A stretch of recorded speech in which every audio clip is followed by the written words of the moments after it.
On écoute tout de suite Marine Le Pen en direct de La Baule. Richesse exceptionnelle. Le Front National est bien la force d'avenir et d'espoir du pays. Et vous l'avez démontré tout au long de ce week-end.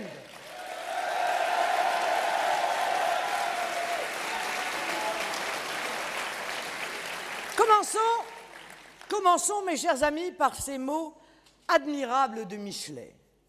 Français, de toutes conditions, de toute classe, de tout parti. Retenez bien une chose, vous n'avez sur cette terre qu'un seul ami sûr, et c'est la France. Or, on ne dit jamais assez, en cette période où la plupart dévalorisent leur pays, en cette période où il est de bon ton de se moquer de la nation, en cette période où les patriotes ont moins que d'autres la possibilité de s'exprimer, on ne dit jamais assez l'amour que l'on a pour la France. Vous êtes toutes et tous ici rassemblés parce que vous aimez la France.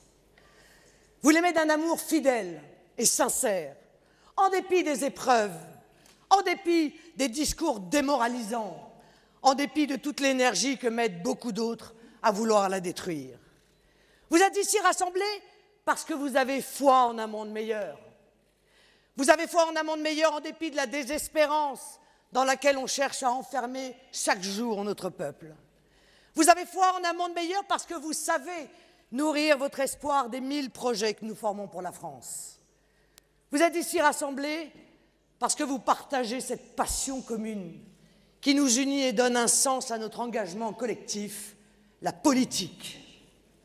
Vous aimez la politique, vous aimez le débat, vous aimez le combat pour vos idéaux, parce que c'est ainsi que vous voulez changer le monde et défendre votre pays.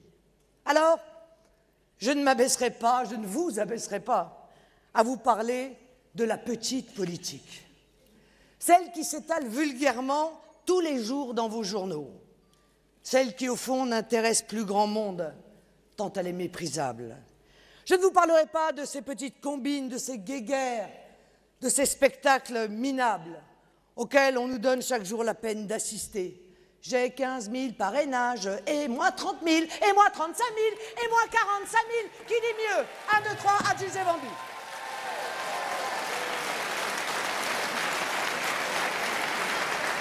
Les partis politiques en déroute qui s'enfoncent dans la désunion et les combats de coq, ça ne m'intéresse pas.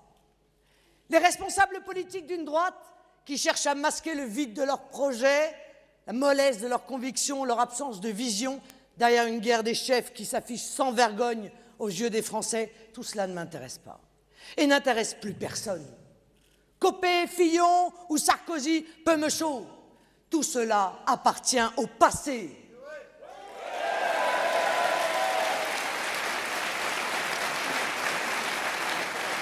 Ce sont de petites guerres de pouvoir, mes amis, qui ne sont pas à la hauteur de la France. Je me tourne vers l'avenir.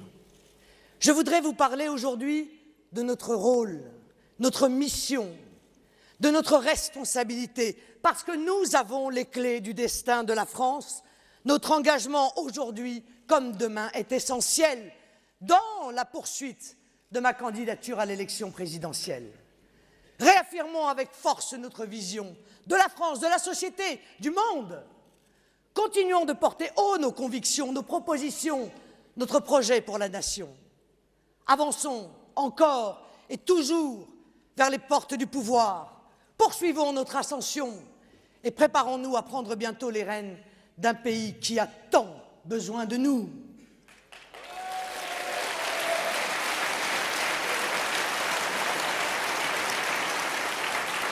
Ne nous contentons pas, mes amis, d'aiguiller le débat public comme nous le faisons de plus en plus. C'est bien, mais ce n'est pas assez. Nos idées infusent, se développent, sont souvent reprises par ceux qui cherchent à nous imiter, par ceux qui passent désormais le plus clair de leur temps à courir derrière nous pour tenter de tromper les crédules et les naïfs. Immigration, laïcité, Europe, euro, protectionnisme, la liste est longue. De plus en plus de Français partagent nos opinions et nos solutions. Et de plus en plus de professionnels de la politique cherchent à nous singer, ce qui est toujours bon signe. Mais ne comptons pas sur eux pour appliquer la politique que nous voulons. Ne comptons pas sur ceux qui ont toujours menti, toujours trahi et au final toujours échoué. Ne comptons que sur nous-mêmes, sur tous les patriotes sincères qui veulent nous rejoindre, sur le peuple de France. Elle est là, la force d'avenir. Vous le savez, dans la vie politique française, je porte une exigence très forte que j'ai été la seule à défendre pendant la campagne présidentielle et qui a fait la puissance de ma candidature. Je veux rendre son pouvoir au peuple français.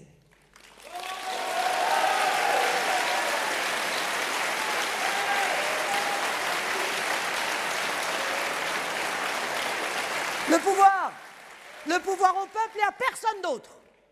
Le pouvoir au peuple, pas aux banques. Le pouvoir au peuple, pas aux technocrates de Bruxelles. Le pouvoir au peuple, pas à une petite caste médiatique, financière et politique qui voudrait nous interdire de nous défendre, de penser même. Le pouvoir au peuple, pas à ceux qui veulent intimider la République avec leurs revendications communautaristes. Le pouvoir au peuple français, à lui seul et pour lui seul.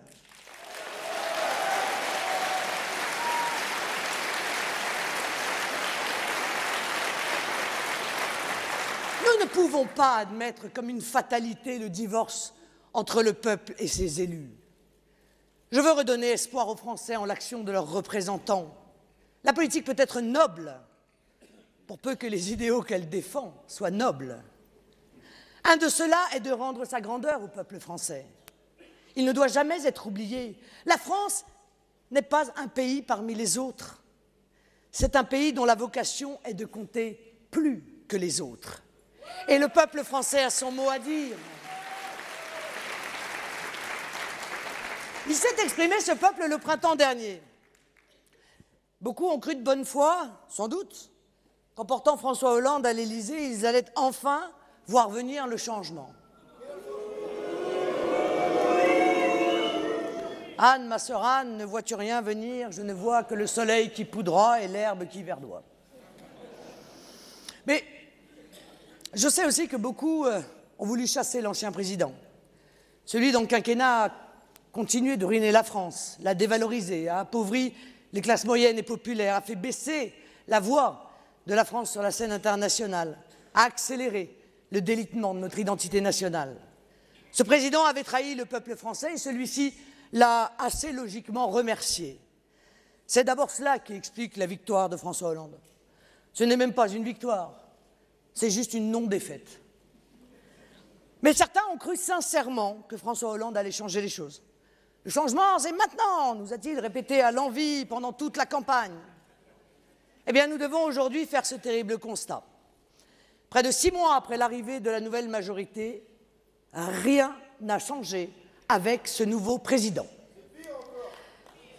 Nous avons laissé un peu de temps tout de même à ce gouvernement avant de le juger, mais nous devons aujourd'hui dire la vérité aux Français. Non, rien n'a changé avec François Hollande. Alors, Monsieur Hollande, qu'avez-vous donc fait de vos promesses de changement? Qu'avez-vous donc fait de votre slogan de campagne? Qu'avez-vous changé à la pratique du pouvoir dans notre pays? Monsieur Hollande, les Français vous demandent désormais des comptes. Et avec eux, je vous accuse de les avoir une nouvelle fois trahis. Avec eux, je veux dire vos renoncements.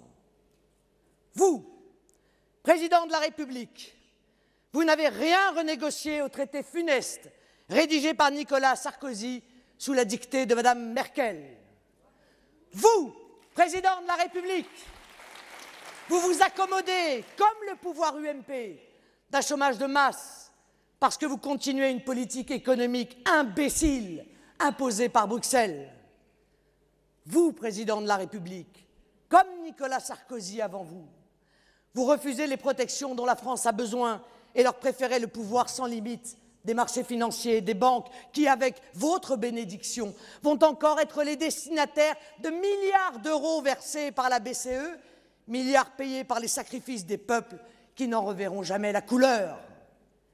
Vous, président de la République, vous avez mis vos pas dans ceux de votre prédécesseur, poursuivant une immigration de masse incompatible avec notre identité nationale.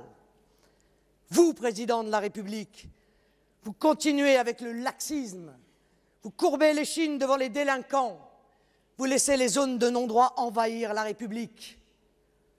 Vous, président de la République, vous cédez, comme votre prédécesseur, au bras de fer que nous imposent les fondamentalistes, les groupes politico-religieux qui veulent faire plier l'autorité de l'État et détruire ce gage de paix civile, notre laïcité. Vous, président de la République, vous avez aussi peu de courage que Nicolas Sarkozy pour vous attaquer aux dépenses nocives. Vous préférez augmenter les impôts des petits, des PME, de tous ceux qu'il est si facile de faire payer. Vous, président de la République, vous avez remplacé la grande finance de droite par la grande finance de gauche dans les compromissions au plus haut niveau de l'État. Vous, président de la République, après avoir voté la guerre en Libye avec l'UMP, vous continuez cette politique étrangère imbécile, dictée par le funeste BHL en soutenant les dictateurs islamistes de demain. Vous, président de la République, vous n'avez pas plus que Nicolas Sarkozy de vision pour la France. Vous ne lui fixez aucun cap. Vous ne donnez aucun espoir aux Français. Vous, président de la République, vous n'avez respecté qu'une seule de vos grandes promesses. Vous êtes en effet un président normal.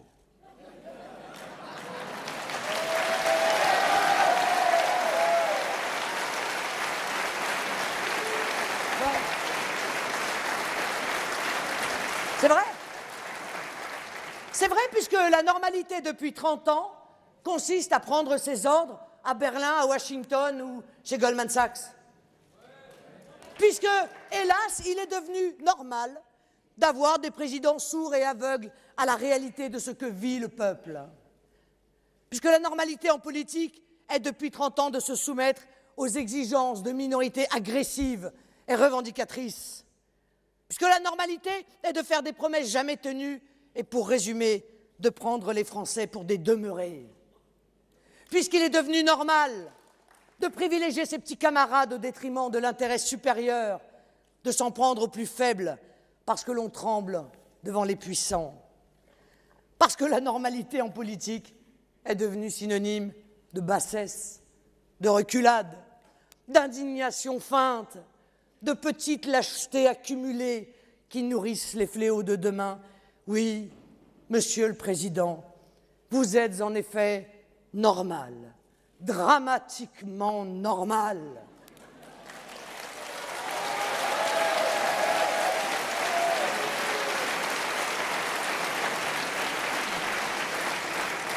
Mais la France mérite autre chose que votre bien triste normalité. Nous n'en voulons pas de votre normalité.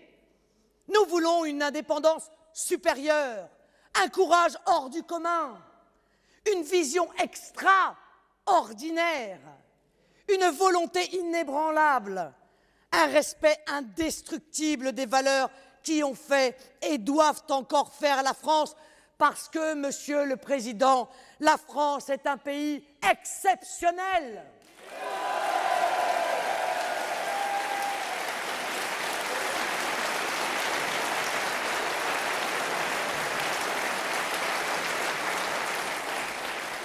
Vous, président de la République, vous n'êtes donc pas plus digne que Nicolas Sarkozy de la fonction que les Français vous ont confiée.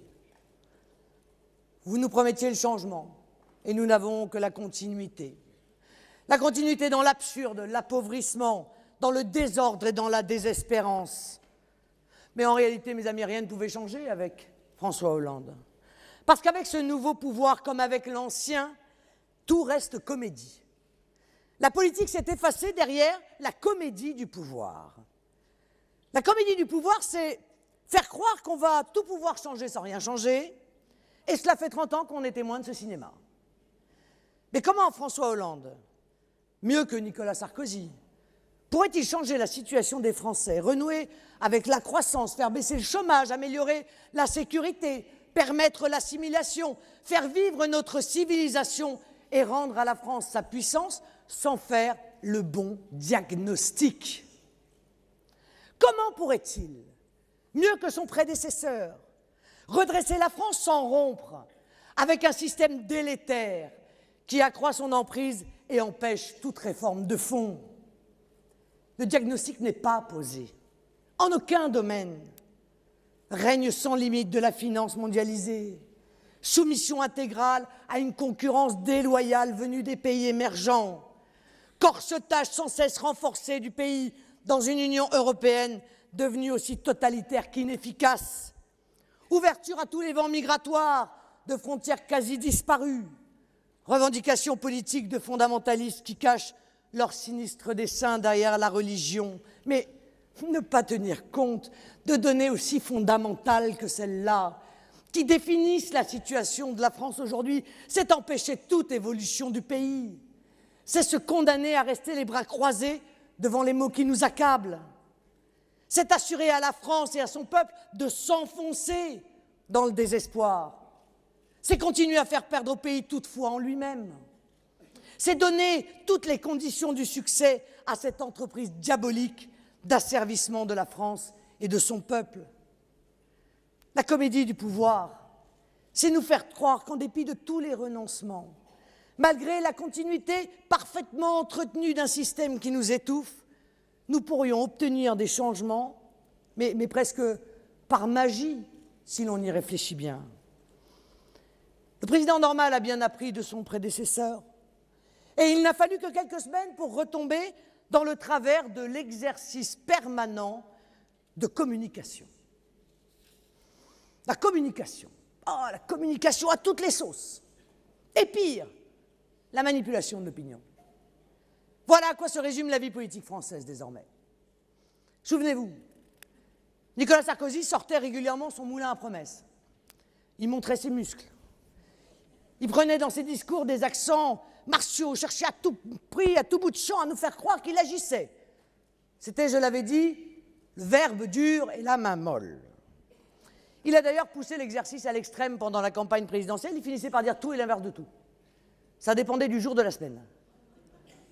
Alors les Français ne l'ont plus cru parce qu'ils avaient compris, évidemment, que tout cela n'était qu'artifice.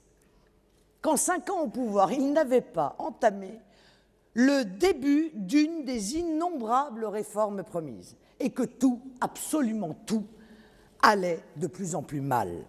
Ah, c'est vrai, François Hollande, c'est un style différent. Il ne fait lui aussi que communiquer et il n'agit jamais, mais à la différence de Nicolas Sarkozy, il délègue cet exercice. On ne le voit donc presque jamais, mais on voit ses ministres s'agiter devant les caméras de télévision. Alors il y a M. Valls qui joue le petit Nicolas. Même recette, même agitation médiatique, même absence de résultats. Prenons ensemble l'exemple des camps de Rome. Exactement comme Nicolas Sarkozy. M. Valls fait des rodomontades, il nous promet qu'il va régler le problème. Mais bon, la réalité, c'est qu'il fait des chèques. Des chèques qu'utilisent les Roms renvoyés pour revenir aussi secs. Parce que nous n'avons plus de frontières, et ils sont d'ailleurs de plus en plus nombreux à venir parce qu'ils viennent pour toucher le chèque.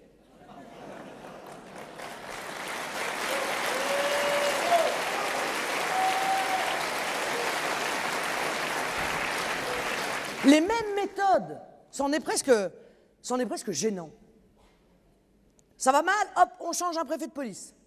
On promet des effectifs supplémentaires, mais nous avons déjà vu 100 fois ce film. Monsieur Montebourg aussi, il imite Nicolas Sarkozy. Même recette, même agitation médiatique, même absence de résultats. Il court les plans sociaux, il montre ses muscles, il promet monts et merveilles, et il n'a en réalité absolument pas les moyens de tenir ses promesses. Les usines continuent de fermer et les délocalisations de prestations de services s'accélèrent. On pense aux récentes affaires du STIF en Île-de-France ou de la SNCF qui a délocalisé son service informatique dans des pays d'Europe de l'Est et au Maroc. Mais on a communiqué. Et la politique s'est arrêtée là, au même point que celle menée par le gouvernement précédent. On a communiqué, mais on a oublié d'agir. On a sciemment oublié d'agir, parce qu'on a maintenu le système parfaitement inchangé, parce qu'on a renforcé en réalité les solides barreaux de la prison qu'on s'est construite. On a encore menti au peuple. Eh bien, moi, je vous affirme que ce mensonge se paiera. C'est notre mission, encore et toujours, de rétablir la vérité, de tenir aux Français un discours honnête. Nous devons dénoncer encore et toujours les faux-semblants de la vie politique pour qu'un jour les Français fassent un vrai choix. Nous devons lutter corps et âme, chaque jour, contre les préjugés, les tabous, les clichés que nous impose cette caste politico-médiatique qui n'a qu'un seul objectif, le maintien du système en place. Une apparence de stabilité qui cache les crevasses béantes de notre unité nationale, de notre système social et de notre système économique. Au titre des clichés, non, la fin de l'euro ne serait pas la catastrophe qu'on nous annonce, bien au contraire, ce serait un vent frais pour notre économie et nos exportations. Elle ne le serait pas plus que le rejet par référendum de la Constitution européenne en 2005 n'a déclenché de tsunami ou n'a empêché la Terre de continuer à tourner. Et ce n'est pas parce que les experts, aux ordres du système, toujours les mêmes d'ailleurs, ceux, vous savez, qu'on voit tous les jours sur tous les plateaux, ces économistes qui sont le matin à la télé et l'après-midi consultants pour des banques. Ils disent tous la même chose, ce n'est pas pour ça qu'ils ont raison. Non, au titre des clichés, l'Europe ne protège pas, elle détruit. Non, l'immigration ne fait pas gagner de l'argent à la France, elle lui en coûte beaucoup.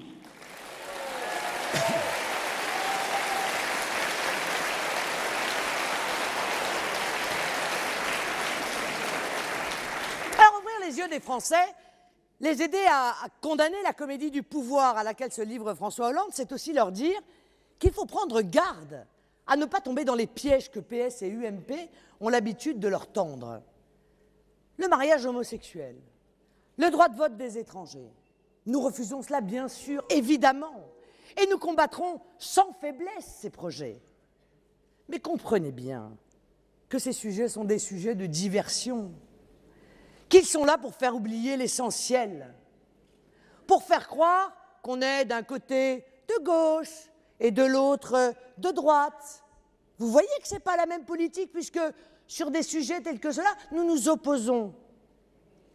Mais c'est pour masquer l'inaction totale d'un gouvernement aux ordres de Bruxelles et de l'Allemagne que l'on sort ces sujets-là.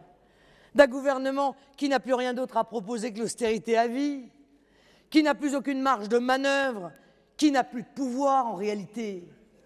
Le gouvernement amuse bien tristement la galerie avec ses sujets de société, mais c'est pour mieux cacher son impuissance sur tout le reste. Cacher son impuissance, mais aussi sa collusion avec l'UMP sur tous les grands sujets. Le pire pour eux, le pire, serait que les Français prennent conscience de leur proximité idéologique. Il faut donc cacher à tout prix qu'ils sont, UMP et PS, d'accord pour cette Europe fédérale dont l'objectif est la fin de la nation libre qu'est la France.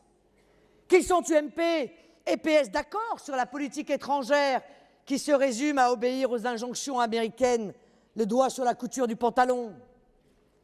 Il faut cacher que la cure d'austérité dictée par l'UMP sera mise en œuvre par le PS. Que les ministres UMP qui faisaient hier des rondes jambes au MEDEF de Mme Parisot ont été remplacés par les ministres PS, venus en nombre, 10 tout de même, à la dernière université d'été des grands patrons, préparer la dérégulation du marché du travail et l'accélération de l'application des remèdes ultralibéraux qui tuent nos TPE, nos PME, nos PMI. Cacher à tout prix aux Français que derrière leurs incessantes lamentations sur la diversité, le nécessaire multiculturalisme, la mixité, de vivre ensemble, la lutte contre les discriminations, il n'y a qu'un océan de lâcheté, de renoncement, qui aujourd'hui transforme profondément notre pays, affaisse nos valeurs, nos lois, nos modes de vie et abolit le droit des Français à rester eux-mêmes dans leur pays.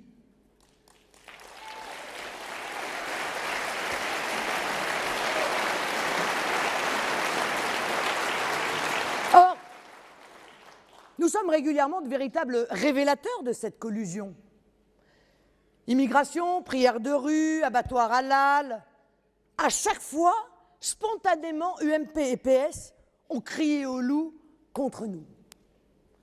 Hier encore, la proposition d'étendre la loi de 2004 qui interdit tout signe religieux ostentatoire à l'école à l'ensemble de la sphère publique a immédiatement entraîné un déchaînement de la meute UMPS. Or, de quoi s'agit-il? Il n'y a que nos politiciens pour ignorer ce qui saute aux yeux des Français. Les petits ou grands arrangements avec la laïcité ont permis à des groupes politico-religieux de monter en gamme dans leurs exigences. Celles-ci visant aujourd'hui à revenir sur une de nos grandes libertés, qui est la liberté d'expression, pour réintroduire une sorte de délit de blasphème. S'appuyant sur une immigration massive et incontrôlée, ces groupes ont développé leur réseau, pris en main des quartiers entiers où ils imposent leur vision, leur culture, leurs interdits, leurs spécificités alimentaires ou vestimentaires. Les voiles, mes amis, hier encore exceptionnels, se sont multipliés. Leur nombre, on peut le dire, a même explosé, avec la volonté d'un affichage qui n'a rien d'innocent, utilisé comme une arme politique.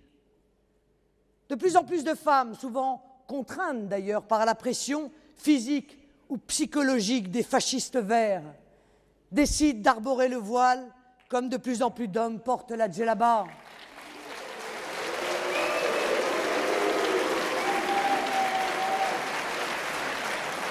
Là voilà la réalité que nous nous devons de dire.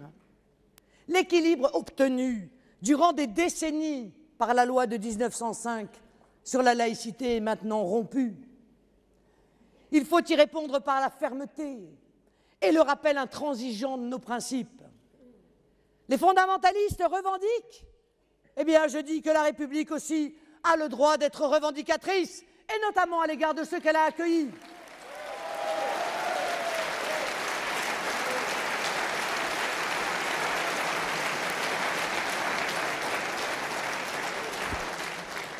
J'ai entendu M. Copé, qui n'est pas une stupidité près, il faut dire. Ce garçon est très modéré. Quand j'avais proposé la peine de mort pour les gros trafiquants de drogue, il était allé à la télévision en disant « Français, regardez, elle va couper la tête à vos enfants qui fument un joint. » Alors là, il a tenté d'expliquer qu'on allait arracher les cornettes de la tête des bonnes sœurs, les cols romains à nos prêtres, etc., casser les calvaires sur les routes de France. Je vous rappelle que cet homme-là est candidat à prendre la tête d'un grand parti français, c'est tout de même très inquiétant. Contrairement à ces élucubrations, cette mesure évidemment ne s'applique pas au personnel religieux qui a toujours bénéficié en la matière d'une exception. Prêtres, sœurs, imams, rabbins pourront bien sûr continuer à porter l'habit religieux. On me reproche enfin d'avoir émis le désir que cette extension s'applique à toutes les religions. Mais que n'aurait-on pas dit si j'avais limité cette interdiction à la religion musulmane? Mais on m'aurait probablement brûlé sur le bûcher médiatique pour islamophobie.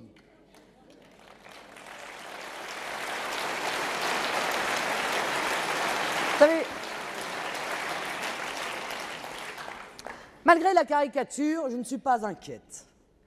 Tous les Français qui ont à cœur nos principes, nos valeurs et qui s'inquiètent bien sûr des dérives constatées, auront bien compris mon but et partageront, j'en suis sûr, ma volonté de préserver par cette mesure la laïcité et la paix civile.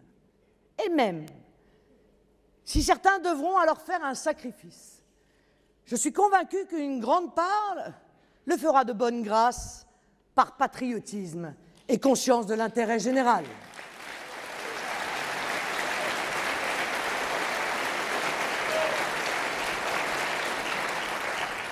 Alors nous voyons la nécessité de réaffirmer partout la République, quand le communautarisme et le fondamentalisme avancent. Et on me traite d'intégriste pour oser dire ces vérités. On me traite d'intégriste parce que je défends la laïcité, parce que je ne vois que des Français parmi les Français, parce que je voudrais que chacun soit fier de son drapeau, de nos 3 couleurs. On me traite d'intégriste parce que je crois en l'assimilation, au rouleau compresseur républicain, à condition qu'on ne transige jamais sur nos lois, sur nos valeurs, sur nos principes, et qu'on mette un coup d'arrêt à une immigration légale et clandestine aujourd'hui hors contrôle. Mais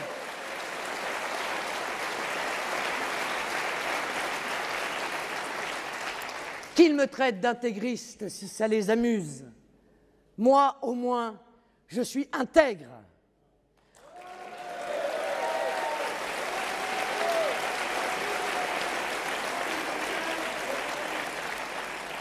Je suis entière, sincère, je ne fuis pas les débats et les questions qui fâchent. Je veux le meilleur pour notre pays, pour notre peuple, pour les nations du monde. Et c'est pour cela que je suis prête à recevoir tous leurs coups. Alors, chers amis, devant ce fiasco des premiers mois de la présidence Hollande, après le fiasco de la présidence Sarkozy, vous voyez bien que la France ne pourra plus attendre très longtemps. Notre action à la tête de l'État va devenir urgente.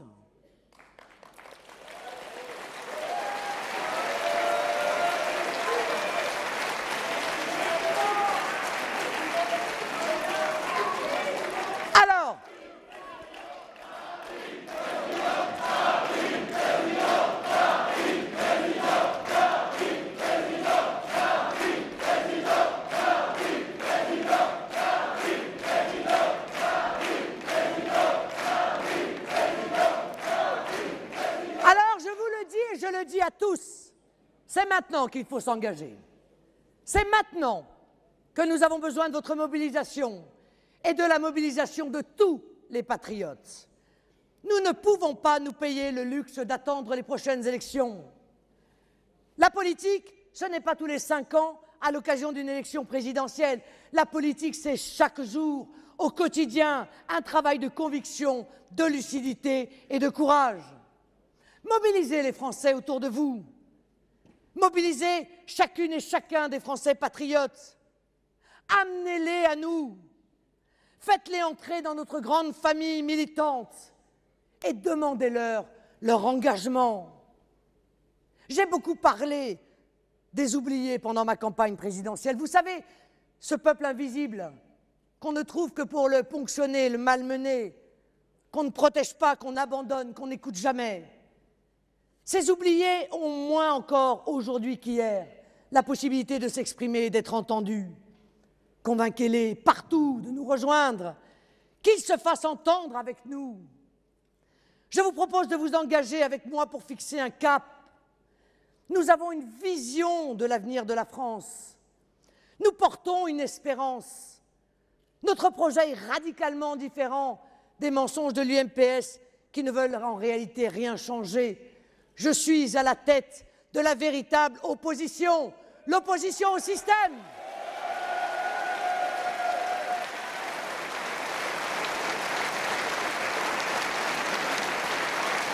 Alors, aidez-moi aujourd'hui à construire cette opposition et à dire la vérité aux Français. Car nous ne sommes pas de ces politiciens qui varient au gré des modes, qui se soumettent au camp dira-t-on, qui n'ont d'autre vision de la France que celle qu'ils lisent dans leurs sondages d'opinion. Nous avons une vision de la société. Cette vision est fondée sur la nation, sur l'État-nation qui doit être le roc dans la tempête. Nous croyons en la nation, qui n'est pas la fermeture, mais au contraire le respect de toute la diversité du monde, diversité qui n'existe que parce qu'il y a une multitude de nations et de peuples dans le monde, qui tous ont le droit de défendre leur culture, leur identité, la civilisation dont ils sont issus, comme nous avons aussi le droit et le devoir de le faire.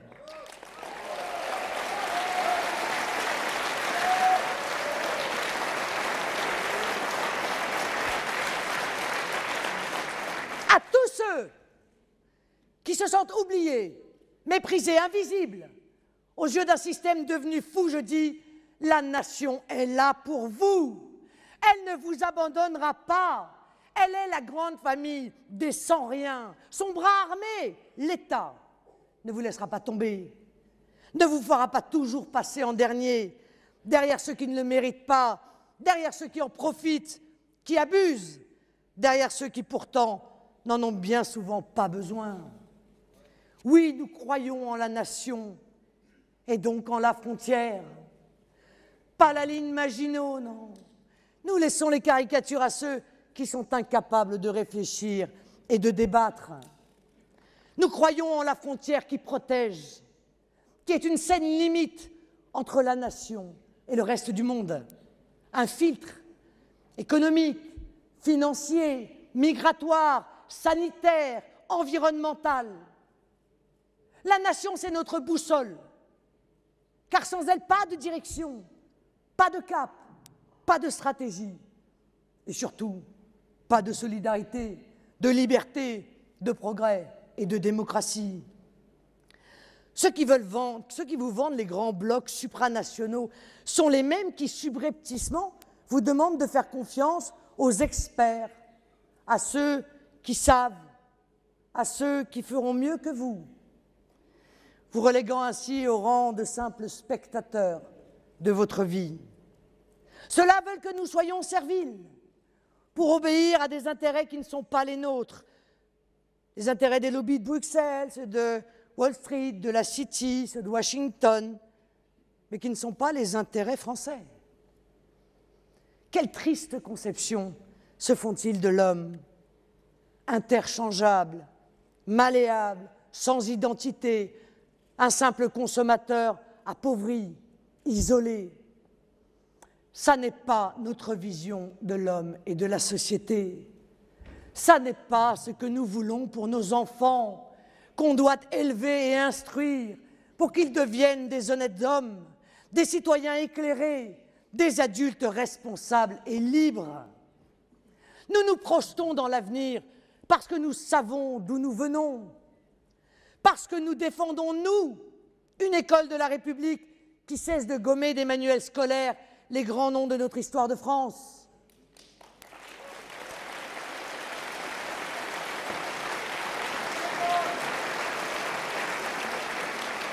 Une école qui ne renonce pas, qui élève et non abaisse, qui choisit la discipline et non le désordre, l'autorité et non la démagogie, l'éloge de l'unité à celle de la diversité, la langue nationale et non les gadgets pédagogistes aux effets dévastateurs sur nos enfants.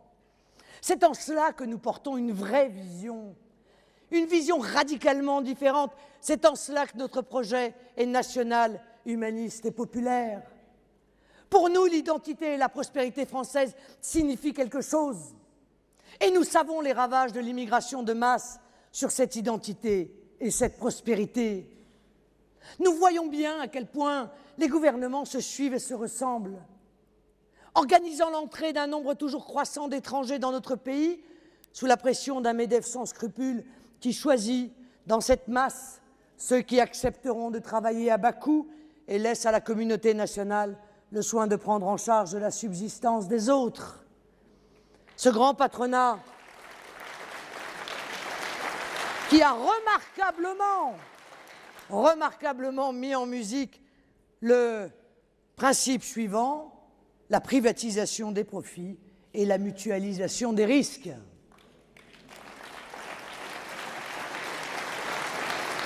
Je l'affirme sans nous, sans nos convictions, sans vous et votre foi en la France, pas de redressement possible. L'État-nation et la frontière seront les clés du redressement de notre économie et de notre industrie. Qui peut croire encore, mes amis, qu'on s'en sortira en étant les seuls à refuser de nous protéger, en étant les seuls coincés dans cette Union européenne qui nous coupe de la croissance mondiale, à ouvrir grand nos frontières à tous les vents de la mondialisation. Le protectionnisme n'est pas une option, il n'est pas une possibilité, il est une obligation, une urgence, un besoin vital pour notre pays.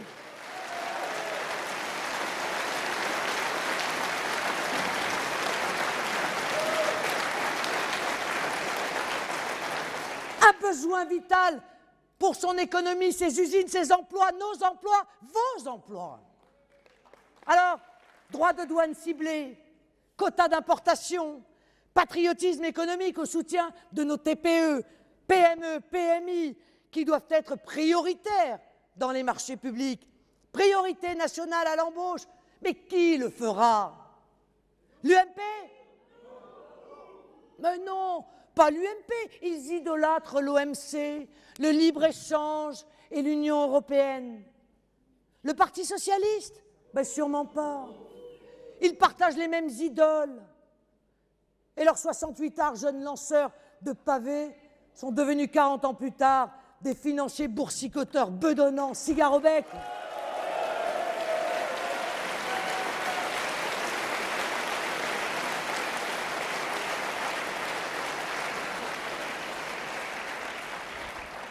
C'est nous, les amoureux de la France, qui le ferons. C'est nous qui ne lâcherons jamais la France pendant qu'ils essaient d'imposer au peuple français un nouveau traité européen, dernière trouvaille de la Troïka. Nous serons la voix de ceux qui n'en ont plus. La France n'a pas à prendre ses ordres auprès de commissaires européens qui ne dépendent pas du peuple, mais qui dépendent de quelqu'un quand même. Des lobbies, de la finance, du grand patronat, des banques, de ce fascisme doré qui voudrait tout contrôler jusqu'à nos propres vies. Ce traité budgétaire est une calamité antidémocratique. Alors que nous sommes déjà privés de notre monnaie, nous serions maintenant privés de notre budget. D'autres pourraient choisir pour nous, décider comment utiliser l'argent de nos impôts et nous imposeraient le corset stupide qu'on a déjà mis de force, pour rien et surtout pour le pire, à la Grèce, l'Espagne, le Portugal et l'Irlande.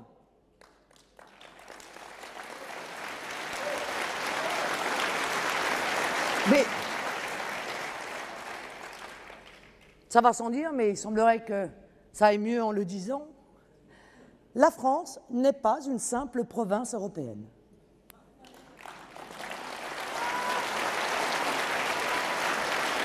La France n'a pas à recevoir d'ordre de l'étranger.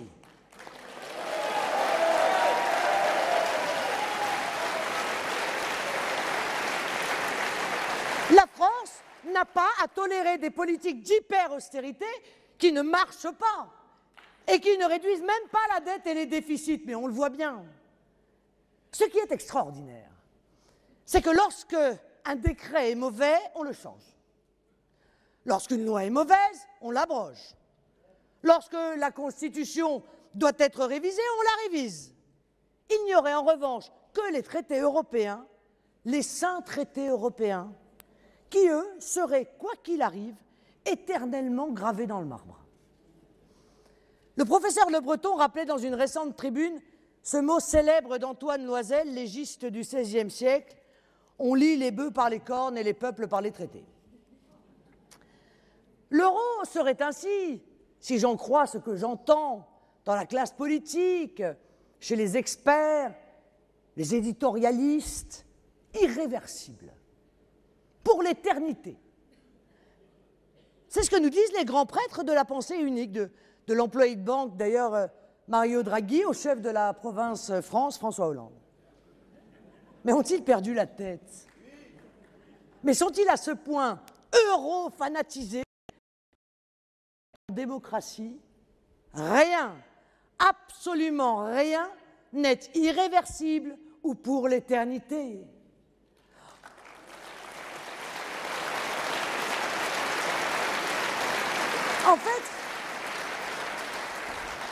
En fait, ce nouveau traité, cette Europe, cet euro, ce n'est plus un instrument, c'est un dogme. C'est un credo, c'est une religion. La Troïka, BCE, FMI, Commission, est devenue leur sainte trinité. Nous avons, nous, les pieds sur terre. Et nous avons la France au cœur. Nous savons, nous, les graves échecs de cette politique européenne qui n'a jamais tenu une seule de ses promesses. Alors, Allez, blasphémons joyeusement.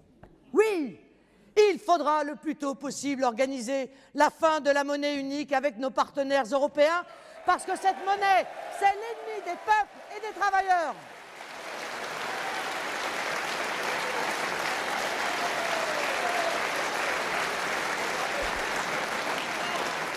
Il faudra repousser les chimères fédéralistes et épouser l'Europe raisonnable, l'Europe des nations libres, qui doivent se lancer ensemble sur des grands projets mobilisateurs, des projets de coopération, créateurs d'emplois pour notre jeunesse, pour nos étudiants, pour nos chercheurs, pour nos entreprises, pour l'innovation. Nous réclamons que notre argent serve à nos entrepreneurs, à nos emplois, à nos investissements, à nos infrastructures et arrête d'être déversé dans le trou sans fond des banques qui jouent avec à la roulette russe.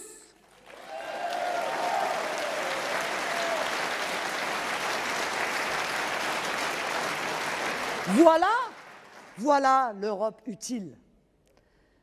Mais leur Europe, celle qui aggravera ce nouveau traité, nous avons le devoir de lui dire non. 3 fois non, 100 fois non, et par référendum. Oui, monsieur Hollande, vous devez organiser un référendum. Vous n'avez pas mandat pour passer au-dessus de la tête des Français, qui sont votre souverain.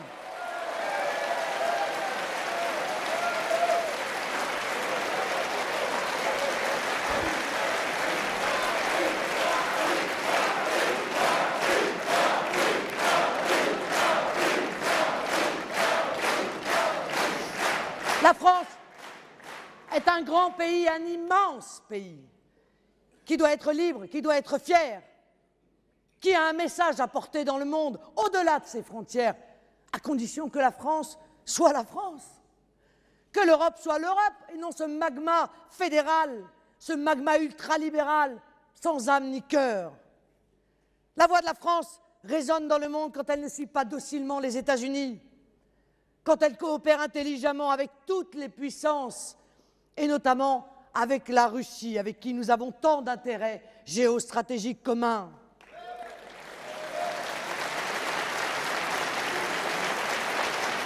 Je pense avec vous aux francophones du monde entier qui partagent avec nous l'amour de notre langue chérie, le français.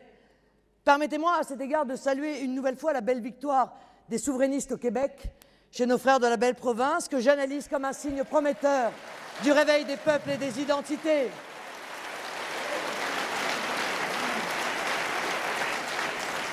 La France est grande et écoutée quand elle coopère, sans s'enfermer dans l'autisme européiste, quand elle se souvient qu'elle a une vocation mondiale, quand elle se souvient de cette grande ambition qui a suscité tant d'espoir dans le cœur des nations du monde, être le chef de file des pays non alignés. Mais c'est donc bien d'un changement de cap radical dont la France a besoin, et urgemment besoin.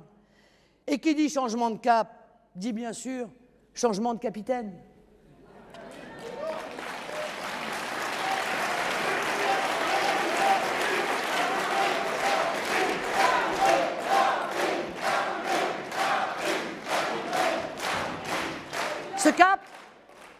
Ce cap, nous l'avons dessiné. Et si vous continuez à me faire l'honneur de votre confiance, je vous mènerai à bon port. Vous pouvez et vous pourrez compter sur moi. Comptez sur ma détermination. J'ai bien l'intention de faire fructifier le magnifique travail qu'ensemble nous avons fait ces derniers mois. J'ai bien l'intention de reprendre en main notre pays pour qu'il sache où il va, pourquoi il y va, comment il y va et avec qui à sa tête.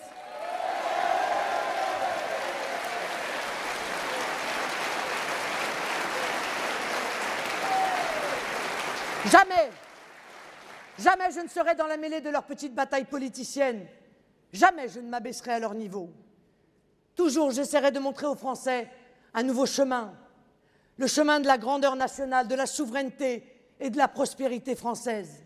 Nous avons, mes amis, un magnifique outil pour y arriver, le Front National. Un parti politique n'est qu'un outil au service d'une cause qui nous dépasse, mais il a le devoir d'être l'outil le plus efficace, le plus performant possible. Eh bien, sachez-le, et votre présence nombreuse ce week-end me le confirme, Le Front National est en train de se transformer en véritable machine de guerre.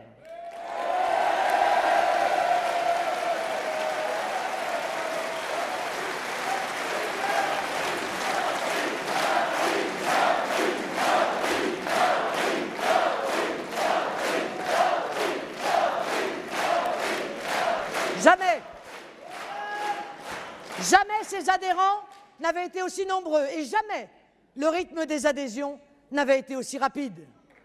Partout dans nos régions, dans nos villages, dans nos villes, le Front National est en train de se réorganiser, de s'implanter, de professionnaliser ses méthodes. Il devient chaque jour plus présent, plus réactif, en capacité d'utiliser toutes les bonnes volontés qui se présentent à lui. Et je pense notamment à cette jeunesse de France qui montre le chemin à ses aînés en affluant massivement dans nos rangs avec son énergie, sa bonne humeur et son enthousiasme.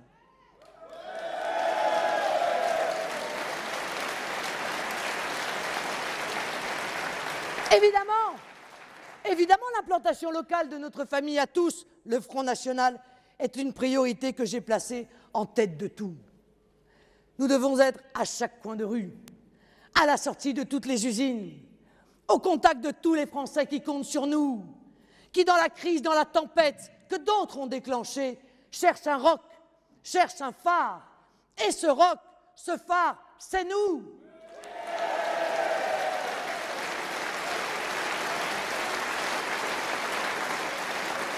Nous avons le devoir d'être à la hauteur. L'ensemble de nos cadres locaux doivent être pleinement mobilisés, leur équipe consciente de l'immense responsabilité qui pèse sur nos épaules. Je ne tolérerai aucune médiocrité, je n'accepterai même pas le bon.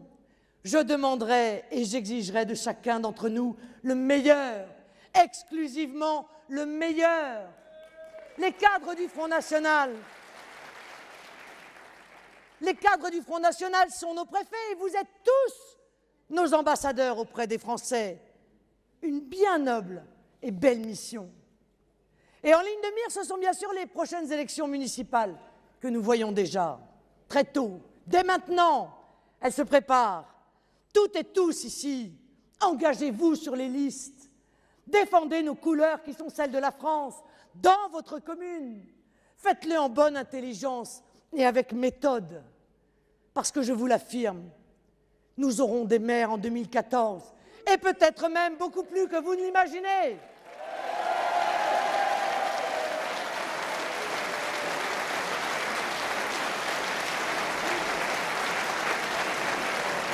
Nous aurons aussi des centaines et des centaines de conseillers municipaux qui seront notre visage, notre voix, notre force de conviction partout en France, qui changeront au quotidien la vie de nos compatriotes. Soyons aussi à la hauteur du devoir qui est le nôtre dans nos relations avec la société civile. Partout, nous avons des soutiens. Dans chaque secteur de la vie publique, je veux que nous développions nos liens avec eux. Je veux que ceux qui ne nous connaissent pas encore ou qui ne nous connaissent qu'à travers le prisme déformant des médias soient beaucoup plus directement en contact avec nous. Nous multiplierons les liens avec le monde associatif. Nos positions seront exposées, expliquées à ceux qui sont directement concernés. Nos engagements seront plus visibles, nos liens avec les acteurs du débat renforcés à la vérité. Mon objectif est simple. Nous devons être dans toutes les boîtes aux lettres, nous devons être dans toutes les enceintes, nous devons être dans toutes les têtes. Aucun débat ne se fera sans nous, aucun.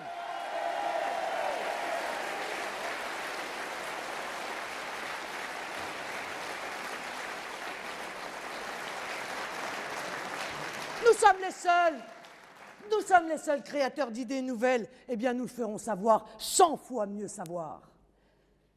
Ce n'est qu'ainsi que les barrières du conformisme tomberont et que les talents sincères rejoindront notre combat sans crainte, mais au contraire avec fierté et volonté.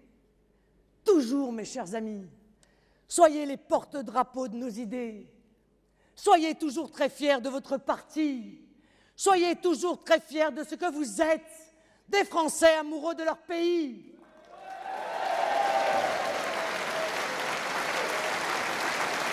Des Français amoureux de son histoire, de son incroyable destin, amoureux de son drapeau, amoureux de notre avenir, qui doit être français, c'est-à-dire grand, noble, prospère et lumineux. Et nous serons d'autant plus convaincants, d'autant plus forts, mes chers compatriotes, que nous serons réunis, que nous serons rassemblés. Des patriotes, il y en a partout, de toutes les couleurs, de toutes les religions, de toutes les sensibilités, dans les profondeurs du peuple français. Le patriotisme est solidement ancré, même si Bobo et Élite voudraient l'arracher du cœur de nos compatriotes pour le remplacer par du vide, le néant mercantile de l'empire euro-américain. Si nous sommes rassemblés, ce funeste projet, qui n'a qu'une seule valeur, l'argent, échouera.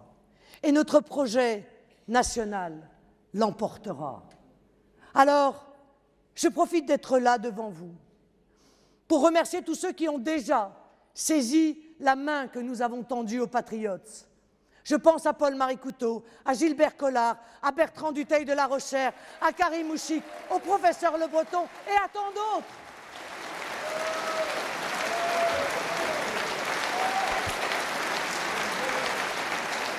Je sais que notre rassemblement sera plus large encore bientôt. C'est un rassemblement et non pas une fusion parce que nous sommes infiniment respectueux de nos identités, de nos différences, de nos sensibilités qui font aussi notre force. Oui, le rassemblement réunit des patriotes qui n'ont pas tous la même histoire, qui ne pensent pas tous exactement pareil sur tous les sujets. Et alors, quand la France est en jeu, parce que nous en sommes là aujourd'hui, nous avons l'ardent devoir de dépasser l'accessoire et de nous unir pour notre patrie. Eh bien,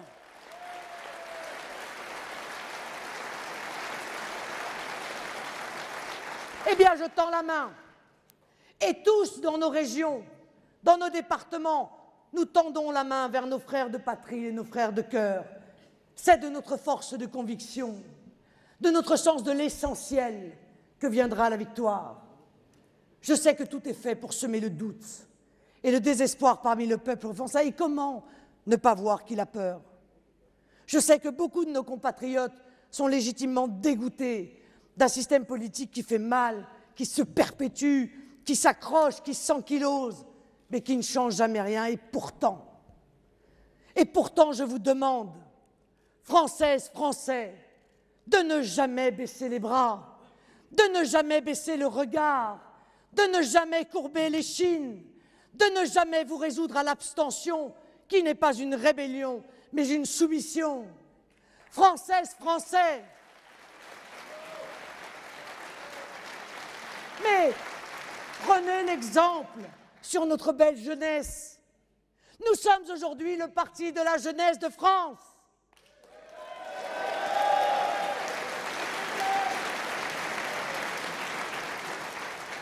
Parce que notre pays est en train de se remettre debout par sa jeunesse. Parce que dans un instinct de survie et de résurrection, la France est en train d'engendrer une génération patriote qui a tout compris, qui n'a pas l'intention d'être broyée par un ordre mondial infect où elle n'a pas sa place. Jeunes gens, jeunes filles de France, je vous demande maintenant d'aller chercher vos parents et vos grands-parents, de les prendre par la main. Ils sont la France, vous êtes l'avenir de la France. Alors c'est ensemble que nous devons aller vers la victoire.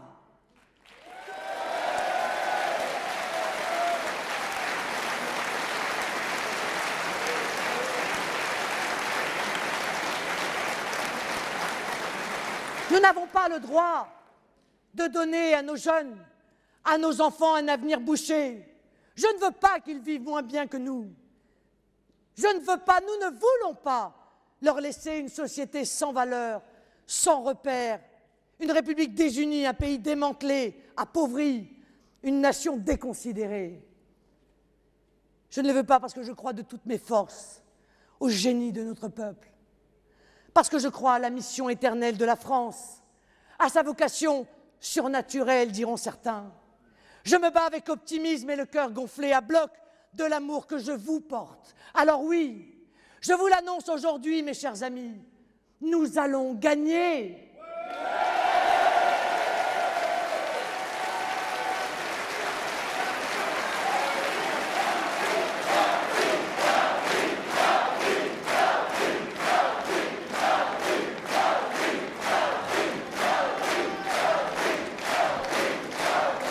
Nous allons gagner parce que la vérité ne peut que gagner.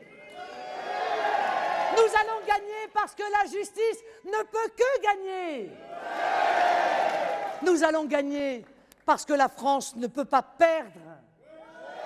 Il n'y a rien d'inéluctable. La crise n'est pas une catastrophe naturelle tombée de nulle part. Il n'y a rien d'irréversible. Il n'y a rien qu'une volonté humaine ne puisse changer, faire ou défaire. Peuple français, sois rassemblé. Sois sûr de toi, avance, ne t'arrête plus, ne les écoute plus. Toi seul, tu sais où tu dois aller. Toi seul, connais le chemin. Peuple français, uni, tu es invincible. Peuple français, fais grandir l'espérance que porte ta jeunesse. Liberté, égalité, fraternité, redonne un sens à ces mots.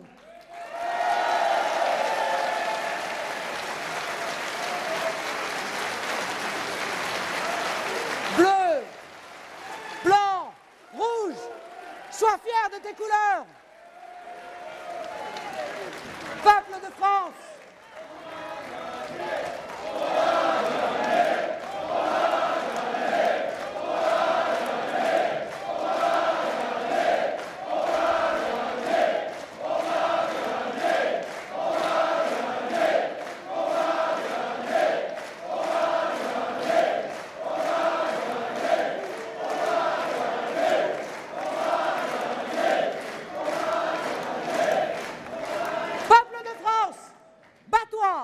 Libère-toi des chaînes qui t'entravent, redeviens toi-même, vive le Front National, vive le Rassemblement, vive la République, vive la France!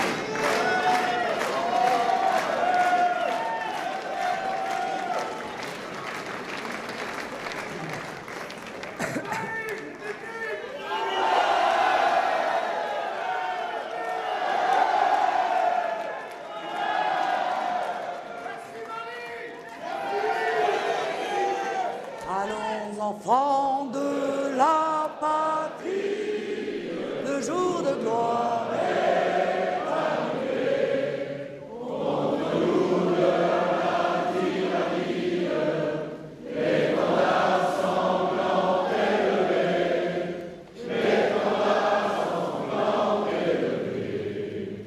Entendez-nous dans nos campagnes, mugir ces féroces soldats qui viennent jusqu'en nos bras, égorger nos fils et nos compagnes.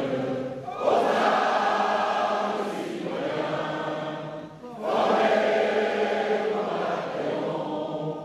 Marchons, marchons, d'un sang impur, à l'heure de l'Occident. Vive l'avenir, vive la France!